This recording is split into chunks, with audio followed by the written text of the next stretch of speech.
Hello everyone, this is Madhuri. Welcome to mission Padhai. कैसे हैं आप लोग? आई होप सब लोग बहुत बहुत बहुत अच्छे हैं। और जितने भी लोग मेरा चैनल देखते हैं और सब्सक्राइबर्स हैं, सब लोग बहुत अच्छे से अपनी पढ़ाई कर रहे होंगे। काफ़ी टाइम बाद इस चैनल पे कोई लॉन्ग वीडियो आ रहा है, बट अब आएगा। मैंने आप लोगों के कमेंट्स देखे हैं जिससे मैं बहुत मोटिवेट हुई हूँ। और मुझे ऐसा लगता है जो मैंने पीछे टाइम में नहीं बनाई वीडियोस, वो मुझे बनानी चाहिए थी। बट वो कमेंट्स देखकर और देखकर मतलब मुझे इतना मज़ा आया ना, मुझे इतनी खुशी हुई है कि वो सब ने आप सब ने मुझे मोटिवेट किया है कि मैं फिर से आऊँ और इस चैनल को और ग्रो करूँ। Thank you so much everyone for such a nice support. I love you all. Okay, आज जो हम चैप्टर पढ़ेंगे दैट इज फ्रेंच रिवॉल्यूशन ही चल रहा था हमारा क्लास 9th का। उसमें जो टॉपिक था हमारा, France abolishes the monarchy and becomes a Republic.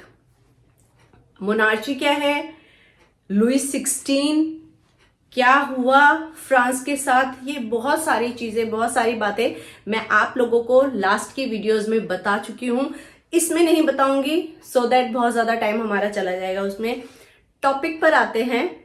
मैं बहुत ज्यादा घुमा के बातें भी नहीं करूंगी क्योंकि आप लोगों ने मुझे उसी चीज के लिए सपोर्ट किया है कि मैम जो है वो इधर उधर की फालतू बातें किए बिना टॉपिक पर कंसंट्रेट करती हैं। और तो मेरा एक्चुअली मुझे ना बहुत ज्यादा इधर उधर समझ में भी नहीं आता है कि बहुत से लोग बोलते हैं वीडियोस को फंसा के रखो ताकि लोग ज्यादा टाइम के लिए वॉच करें, देखें। अब ये सब चीजें अंदर से देखिए, जो आप काम करने आए हो पहले तो वही करना बहुत ज्यादा जरूरी है ना, उसके बाद देखते हैं। तो वो थ्रिलर और सस्पेंस बनाना मुझे नहीं आ रहा है और ना मैं बना ही पाऊंगी। तो हम अपनी वीडियो स्टार्ट करते हैं। अभी थोड़ा सा जो मैंने ये भी बोल दिया, ये मुझे बोलना भी जरूरी था। ओके, सो जो हमारा टॉपिक है, France becomes France abolishes the monarchy and becomes a republic. अच्छा, इसमें फ्रांस ने जो था वो रिवॉल्ट किया, अपने राजा को हटाया, फिर राजा को कन्विंस किया कि कॉन्स्टिट्यूशन बने। तो आपको पता होगा कि कॉन्स्टिट्यूशन के लिए राजा तैयार हो गया था, लुई 16 तैयार हो गया था। अच्छा, अभी क्या हो गया है यहाँ पे कि फ्रांस जो राजा के अकॉर्डिंग, मतलब राजा नहीं चलाता था, जो कमेटी थी वो चलाती थी फ्रांस को, लेकिन उसमें क्या था, राजा की सहमति थी और एक कॉन्स्टिट्यूशनल मोनार्च था, मतलब राजा भी था और राजा के अंडर में जितने लोग थे वो मिलकर कॉन्स्टिट्यूशन को बना के और उसको चला रहे थे। लेकिन ये चीजें ना ज्यादा दिन तक नहीं चली थी। क्यों? क्योंकि वहां पर ये नई नई शुरुआत हो रही थी, है ना, हर चीज की। तो लोग ना बहुत सारे चेंजेस मांग रहे थे। आप समझ रहे हो कि ऐसे होना चाहिए, वैसे होना चाहिए, बट इन सब में टाइम लगता है। एकदम से आप बहुत सारा चेंज कहीं भी नहीं ला पाते हो, हर चीज में टाइम लगता है ना। और जब आप कोई चीज करने बैठते हो तो आपको बहुत सारे आइडियाज स्टेप बाय स्टेप आते हैं कि अच्छा हमने ये क्या, या आप कहीं भी बेटर बनने के लिए हम उसमें ऐड ऑन करते रहते हैं। समझ में आया? जैसे पहले लोग राजा के अकॉर्डिंग चलते थे, फिर धीरे धीरे लोगों को लगा नहीं भाई, हमें कॉन्स्टिट्यूशन भी चाहिए, नहीं हमें वोटिंग राइट्स भी चाहिए जहां पर लोग पार्टिसिपेट करें। अच्छा, पहले अमीर लोग पार्टिसिपेट करते थे सिर्फ इस चीज में, नहीं हमें भी चाहिए। जो एक तबका ऐसा भी है जो इन सब चीजों से वंचित है, जो एक थर्ड एस्टेट है जिसको ये सारी चीजें, वोटिंग राइट्स या अपने राजा को चुनने का अधिकार, ये सब नहीं था, उसको भी ये चाहिए। फिर धीरे धीरे लोगों में एक कंसेप्ट डेवलप हुआ कि अमीरी गरीबी नहीं है, लोगों को समानता का अधिकार मिलना चाहिए। तो हर तबके के लोग जो हैं उसका एक पार्टिसिपेशन होना चाहिए अपने देश को बनाने में, अपने राष्ट्र को बनाने में। समझ रहे हैं आप? तो जब वो बेस्टाइल पैलेस पे हमला हुआ, लोगों ने विद्रोह किया, सारी चीजें हुई, पीछे की वीडियोस में आप देखेंगे। अभी हम यहाँ से टॉपिक से स्टार्ट करते हैं, ठीक है? तो जब भी आप पढ़ें, मैं हमेशा बोलती हूँ एनसीईआरटी की बुक लेकर आप अपने साथ आइए, बैठिए, पढ़िए, आपको चैप्टर बहुत अच्छे से क्लियर होगा। 9th का जो आपका चैप्टर है ये आपको 10th में, क्लास 10th में बहुत ज्यादा हेल्प करेगा क्योंकि इसी का पार्ट जो है वो आगे भी है, सो दैट आपको समझने में बहुत ईजी रहेगा। 10th बोर्ड्स हैं, 10th के ऑलरेडी मेरी बनी हुई है वीडियो, आप उसको देख सकते हैं जो बच्चे 9th से 10th में जा रहे हैं, ठीक है? अब आप अपनी बुक लीजिए और उस पर ये टॉपिक पढ़िए। पहले आप एक बार रीड ऑन कर लीजिए चैप्टर को, ठीक है? आपको नहीं समझ में आ रहा है कोई बात नहीं, एक बार रीड कर लो, ठीक है? चाहे आए चाहे ना आए, एक बार रीड ऑन करना तो बनता ही है। तो आप France abolishes monarchy and becomes a republic, ये आप रीड करिए। तो सिचुएशन क्या थी फ्रांस में, मैं भी आपको बुक से ही पढ़ाती हूँ बिकॉज बुक इंपॉर्टेंट है। मैंने जो पीपीटीज बनाई वो भी मैंने बुक से ही बनाई है। जो मैं आपको समझा रही हूँ, आपको लगता है कि आपको नोट्स में कैसे प्रिपेयर करना है, तो आप इन पीपीटीज का शॉर्टकट या स्क्रीनशॉट ले सकते हैं, या इसकी लाइंस जो हैं वो नोट डाउन कर सकते हैं, ठीक है। जिसको जैसा हेल्पफुल लगे, बस द थिंग इज दैट कि आपको समझ में आना चाहिए, आपको एग्जाम में कैसे लिखना है आपको ये पता होना चाहिए, ठीक है। The situation in France continued to be tense during the following years. Although Louis XVI had signed the constitution, he entered into a secret negotiation with the King of Prussia. Rulers of other neighboring countries too were worried by the developments in France and made plans to send troops to put down the event that had been taking place there since the summer of 1789. 1789 से अगर आप देखोगे जो भी चीजें France में चल रही थी, उससे क्या हुआ, जो माहौल था ना वो काफी टेंस था। माहौल टेंस क्यों होगा, क्योंकि आसपास के जो लोग हैं उनको भी थोड़ी दिक्कत परेशानी होने लगी इस चीज से कि फ्रांस में तो रिवॉल्यूशन हो रहा है, फ्रांस के लोग तो अपना कॉन्स्टिट्यूशन चाह रहे हैं भाई, फ्रांस के लोग राजा को हटाना चाह रहे हैं। जो आसपास के एरियाज थे, जैसे कहीं पर भी चेंजेस या डेवलपमेंट होता है तो जो लोग होते हैं अगल बगल के, उनको ज्यादा टेंशन होने लगती है, अरे आज यहाँ पे हो रहा है कल को हमारे साथ भी हो सकता है। और जो हम बेसिकली ये उन लोगों के साथ होता है जिनके पास पावर होती है, समझ रहे हैं आप, कि उनको ये डर रहता है कि आज इनको लोगों ने उस पावर से हटा दिया है, उससे पावर लेके जनता ने अपने हाथ में चीजें ले ली हैं, कल को वो चीज हमारे साथ भी होगी। क्योंकि लोग क्या होते हैं ना, इन्फ्लुएंस होते हैं एक दूसरे से। आज ये यहाँ पे एक बंदा काम कर रहा है, लोगों के हाथ में पावर आ रही है, तो दूसरी जगह के लोग क्या कहेंगे कि भैया हम भी रिवोल्ट करेंगे, हमें भी अपना कॉन्स्टिट्यूशन चाहिए, हमें भी अपना वोटिंग राइट चाहिए, हमें भी समानता का अधिकार चाहिए। समझ रहे ना आप मेरी बात। तो आसपास के जो लोग थे, ऑस्ट्रिया, प्रूशिया, इन लोगों के जो पावर में लोग थे, समझ रहे हो, जो गवर्नमेंट में लोग थे ना, उनको टेंशन होने लगी कि अब तो ये सब चीजें होने जा रही हैं, अब हम क्या करते हैं, हमें साथ देना चाहिए फ्रांस का। तो ये एक सीक्रेट नेगोशिएशन में इन्वॉल्व हो जाता है लुई 16, जिसमें क्या होता है कि ये प्रूशिया और ऑस्ट्रिया के जो गवर्नमेंट है वो उनको हेल्प करती है कि हम ऐसा करते हैं कि इस चीज को रोकने के लिए कुछ करते हैं हम यहाँ पर। तो इस चीज का था कि अच्छा मैं आपकी हेल्प करूंगा, आप मेरी हेल्प करोगे, ऐसे ऐसे करके, मतलब जनता को पीछे रखने के लिए उन्होंने थोड़ी बहुत साजिशें करनी शुरू की। But for the big reason जो भी था उस टाइम की सिचुएशन के अकॉर्डिंग, हुआ क्या, लोग जो हैं अब आगे की तरफ बढ़ रहे हैं, सिर्फ डेवलपमेंट सोच रहे हैं, उनको पीछे नहीं देखना है कुछ भी, और ना उनको राजा से कोई हमदर्दी है। ये लुई 16 जो भाई राजा थे, ये कोई हमदर्दी के लायक भी नहीं थे, मैं भी नहीं बोलूंगी उस चीज को, ठीक है। सो क्या हुआ, इससे पहले कि इन लोगों के जो नेगोशिएशंस थे या अपनी चालबाजियां आपस में काम आती, उससे पहले क्या हुआ था, before this could happen, the national assembly voted in April 1792 to declare war against Prussia and Austria. अच्छा, जो नेशनल असेंबली बनी हुई थी, जिसके अकॉर्डिंग, कॉन्स्टिट्यूशन के अकॉर्डिंग जो चीजें चल रही थी फ्रांस में, उसने एक वॉर डिक्लेयर कर दिया 1792 में। ये भी याद रखना है आपको, किसके अगेंस्ट, ऑस्ट्रिया और प्रूशिया के अगेंस्ट कर दिया, ठीक है। जिसमें thousand of volunteers thronged from the provinces to join the army. They saw this as a war of people against the kings and aristocracies all over the Europe. Among the patriotic songs they sang with the Marseillaise, composed by the poet Roger de l'Isle. It was sung for the first time by volunteers from Marseillaise as they marched into Paris, and so got its name. The Marseillaise is now the national anthem of France. देखिए इसमें क्या हुआ, बहुत सारे उस time जो है ना नेशनलिज्म की फीलिंग थी लोगों के अंदर। जब ये डिक्लेयर हुआ, वॉर डिक्लेयर हुआ किसके अगेंस्ट, ऑस्ट्रिया प्रूशिया के अगेंस्ट, तो जितने भी वॉलंटियर्स थे, जो भी पार्टिसिपेट करना चाहते थे या जितने लोग चाहते थे कि हम देश के लिए कुछ करें, उन लोगों ने आर्मी ज्वाइन करना शुरू कर दिया। क्यों? क्योंकि हम तो अपने देश को बचाने के लिए लोगों से लड़ने के लिए जा रहे हैं, जंग पर जा रहे हैं। तो बहुत सारे लोगों ने इसमें पार्टिसिपेट किया, फ्रांस के लोगों ने, और वहां पर लोगों के अंदर एक फीलिंग थी नेशनलिज्म की, तो वो उसको और किस चीज ने डेवलप कर दिया, मर्सिलीज एक वहां पे जगह है, वहां से कुछ वॉलंटियर्स निकल के आए थे और उन्होंने एक गाना शुरू किया था अपने देश को लेकर। तो उस गाने को नेशनल एंथम मान लिया गया वहां का, ठीक है। बेसिकली उसका कोई नाम, जगह का नाम है वो, और उस जगह के नाम से, उस वहां जगह से लोग निकले उस गाने को गाते हुए। जैसे हमारे देश में वंदे मातरम, भारत माता की जय, हम नारे लगाते हुए, स्लोगन लगाते हुए चलते हैं। हमें देश के लिए कुछ भी हमारे अंदर फीलिंग है उसको अगर हम जागृत करते हैं तो अच्छा लगता है। एक ना गूजबम, मैंने अभी बोला वंदे मातरम, भारत माता की जय, मुझे अभी गूजबम आ गए। तो एक अंदर नेशनलिस्ट की एक फीलिंग ही अलग होती है ना।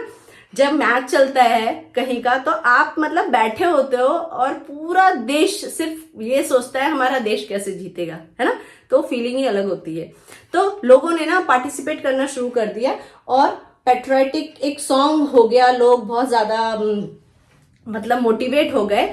और इसको कंपोज किसने किया था, देखिए ये बहुत ज्यादा इंपॉर्टेंट है, आ सकता है 1 मार्क्स के क्वेश्चन में। पोएट थे रॉजर डे ले एस्ले, ठीक है।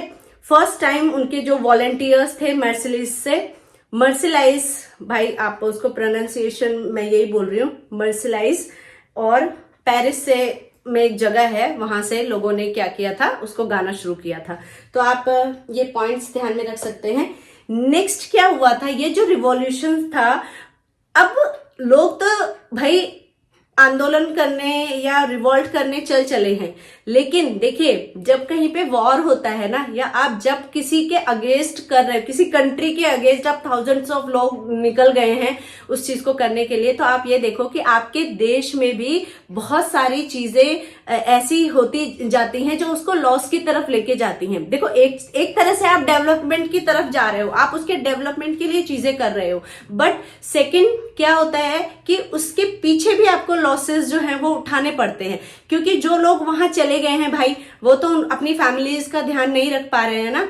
और मोस्टली क्या है उस टाइम पर जो आदमी लोग होते थे वही जाते थे वॉर्स पर कि हमें लड़ना है। वुमेन्स तो इतना पार्टिसिपेट नहीं करती थी, या वुमेन को बेसिकली कहा जाता था कि आप घर पे रखो, घर पे रहो, घर पे देखो।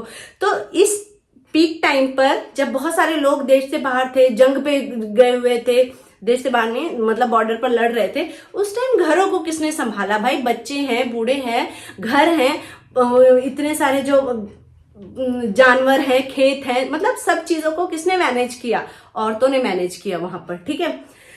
The revolutionary wars brought losses and economic difficulties to the people. The Constitution of 1791 gave political rights only to the richer section of society. Political clubs were established by the people who wished to discuss government policy and plan their own forms of action. The most successful of these clubs was that of Jacobins. अच्छा, जब ये चीजें चल रही थी, अच्छा जो पहला नेशनल असेंबली वाला जो था कॉन्स्टिट्यूशन था, उसमें अगर आप देखेंगे तो सारे जो वोटिंग राइट्स वगैरह थे वो यूजुअली मेंस को ही मिले हुए थे, वुमेन्स को नहीं मिले थे, और मेंस को भी उनको मिले थे जो एक रिचर सेक्शन था, सभी को नहीं मिले हुए थे। आपको एक्टिव और पैसिव सिटीजन याद होंगे। तो ये जो कुछ असमानताएं थी अगर हम कहें, इसको फुलफिल करने के लिए लोगों को ये था कि अब जो चीजें आएंगी, अब जो चेंजेस होंगे, हमें ये सब चेंजेस चाहिए। हमें ऐसा नहीं कि एक जो रिचर सेक्शन है उसी को सिर्फ वोटिंग राइट मिले, नहीं, वीकर सेक्शन को भी चाहिए। मेंस को वोटिंग राइट मिले हैं, वुमेन्स को भी चाहिए, ठीक है। वुमेन्स को अंदर से फ्रस्ट्रेशन थी कि लोग जंग पे हैं लेकिन घरों को तो हम संभाल रहे हैं भाई, ब्रेड कैसे लाना है, अपने बच्चों को रोटी कैसे खिलानी है, वो कौन देख रहा है? वो हम देख रहे हैं।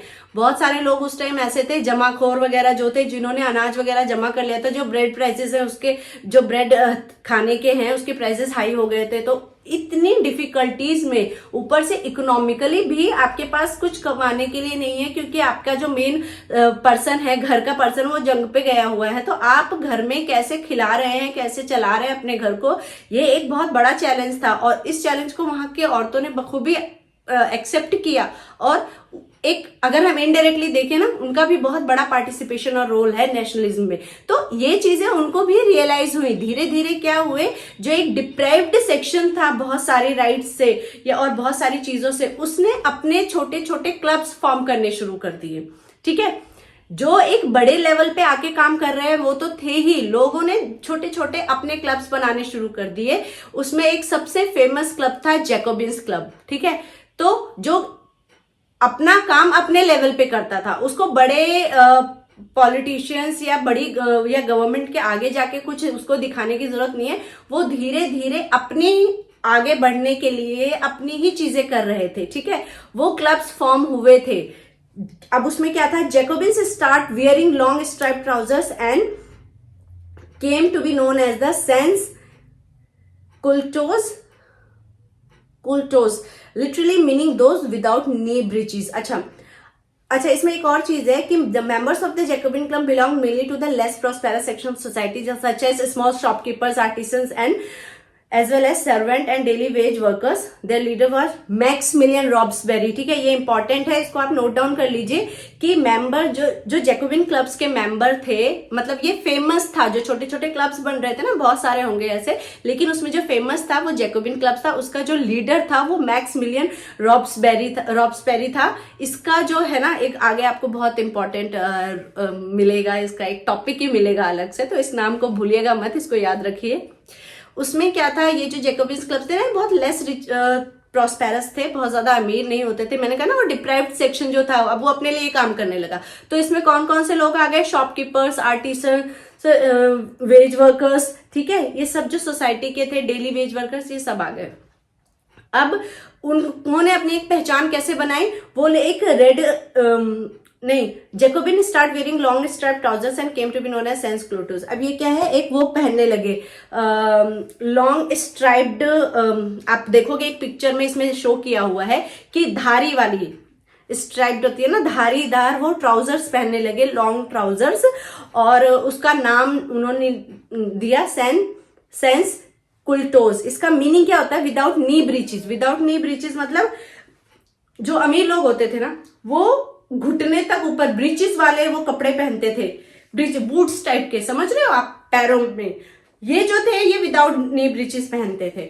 इनका था कि हम पर्टिकुलर उस कैटेगरी से बिलोंग करते हैं जो अपने हक के लिए लड़ रहा है, और वो उन्होंने ना रेड कैप पहनना स्टार्ट किया, जिससे उनको लगता है कि हम अपने जो डिसीजंस हैं वो खुद ले रहे हैं, हम आजाद हैं। आप पिक्चर में देखिए, इसमें दिया हुआ है, वुमेन्स भी पहनती थी स्ट्राइप्ड लॉन्ग स्कर्ट्स, बट उनको वो कैप पहनने का अधिकार नहीं था, बिकॉज उनको आप पूरी तरह से आजाद नहीं मानते थे, क्योंकि उनके ऊपर कुछ रिस्ट्रिक्शंस थी। ठीक है, in the summer of 1792 Jacobins planned a revolt of a large number of people of Paris who were angered by the short supplies and high prices of food। मैंने बताया ना, बहुत सारी दिक्कतें चल रही थी उस टाइम, जो खाने के प्राइसेस जो हैं बहुत बढ़ गए थे, लोगों ने जमाखोरी भी कर ली थी, तो इस चीज का गुस्सा लोगों के अंदर बहुत ज्यादा था, और उन्होंने एक अच्छा खासा, बहुत बढ़िया, बहुत बड़ी तादाद में, अगर आप कहो तो जैकोबिन्स क्लब जो था, जैसे छोटे छोटे बने था ना, लेकिन अब ये निकल के बाहर आया। अब इतने सारे लोगों ने मिलकर, इस क्लब के लोगों ने मिलकर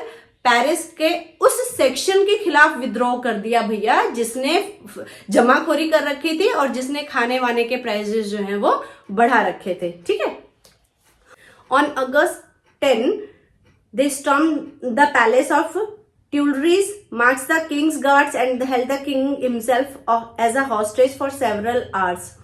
ठीक है, later the assembly voted to imprison the royal family, elections for held. अब 10 अगस्त को इन्होंने क्या किया कि ये सब चीजें चली रही थी, इन्होंने ये डिसाइड किया, और फैमिली को कहां पर, अब भाई पहले तो बेस्टेल पैलेस में रहते थे, अब कहां रह रहे हैं ये भी इंपॉर्टेंट है, ट्यूलरीज में। ठीक है, जो जहां पर दोबारा राजा रह रहा था, उसको हॉस्टेज बना लिया गया। वहां के गार्ड्स, मतलब जितने भी राजा के जो गार्ड थे, और राजा को खुद को उन्होंने क्या कर लिया, हॉस्टेज कर लिया। ठीक है, वहां पे बना दिया, बहुत घंटों तक किया। बाद में असेंबली ने डिसाइड किया कि इनको क्या करना है, कैद कर लिया जाए और दोबारा से इलेक्शन करवाए जाएंगे। ठीक है, फिर इलेक्शन हुए। अब क्या हुआ, जब दोबारा इलेक्शन हुए, तब से from now all man of 21 years and above regardless of wealth got to the right to vote. अब मतलब जितने भी जो अमीर थे वो भी, और उसके बाद जितने भी लोग थे सभी को अबव 21 ईयर्स, अभी भी इसमें वुमेन्स नहीं आई है, सबको क्या मिल गया है, वोटिंग राइट्स मिल गया है। ठीक है, the newly elected assembly was called the convention. ये बहुत इंपॉर्टेंट है, वेरी इंपॉर्टेंट। नेशनल असेंबली के बाद जो बना है, अब जो बना है, उसको क्या बोलेंगे, कन्वेंशन, CONVENTION, कन्वेंशन। ठीक है, 24 सितंबर 1792 में क्या हुआ, अब ये वही टाइम है। ठीक है, अगस्त में उसको हॉस्टल बनाया गया, इलेक्शन हुए, 24 सितंबर को क्या हो रहा है, राजा का जो था मोनार्ची वो खत्म हो गया, अबॉलिश हो गया। Okay, now France declared a republic, that France is a republic. Republic में क्या है, जो हेड ऑफ द गवर्नमेंट है, हेड ऑफ द कंट्री है, ठीक है। हेड ऑफ द कॉन्स्टिट्यूशन जो है वो भी इलेक्टेड पर्सन होगा, ठीक है। Okay, Louis 16 was sentence to death by a court on the charge of treason. मतलब देश से धोखाधड़ी करने के चक्कर में नहीं, देश से धोखा करने के लिए उसे फांसी की सजा सुनाई गई। और बाद में जो क्वीन मैरी एंटोनियट थी उसको भी सेम चीज से को भी इसी की सजा हुई।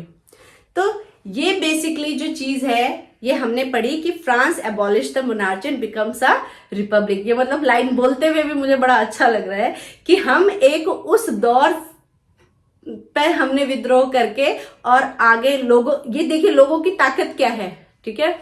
ये लोगों के अंदर बहुत ताकत है, आप समझिए आपके अंदर भी बहुत ताकत है। अगर आप कहीं चेंज लाना चाहते हैं तो उसके लिए आवाज उठानी पड़ेगी, हमें एकजुट होना पड़ेगा। सही के लिए एकजुट होइए और आगे आइए। ये हमारे लिए, हमारी आने वाली जो जनरेशन है उसके लिए बहुत ज्यादा जरूरी है। अगर जो चीजें चलती आ रही हैं अगर हमें उन्हें वैसा ही छोड़ देंगे तो हम कभी भी आगे नहीं बढ़ पाएंगे। और कोई भी एक, अगर आप एक पढ़े लिखे व्यक्ति हैं, अगर आप शिक्षा से संबंधित हैं तो आपको इतना पता होना चाहिए कि अगर कुछ गलत है तो उसके खिलाफ हमें आवाज उठाकर अपने आने वाली पीढ़ी के लिए कुछ अच्छा करने की कोशिश करनी चाहिए। सो ये टॉपिक यहीं पे खत्म होता है। Thank you so much. आपको समझ में आया है तो प्लीज लाइक करिए, अपने फ्रेंड्स के साथ शेयर करिए, चैनल को सब्सक्राइब करिए, आगे और लोगों को भेजिए सो दैट और लोग सब्सक्राइब करें। आप लोगों ने कमेंट में लिखा है कि this channel needs more subscribers, more love, तो प्लीज वो दीजिए। Thank you so much. मिलते हैं नेक्स्ट वीडियो में। Thank you.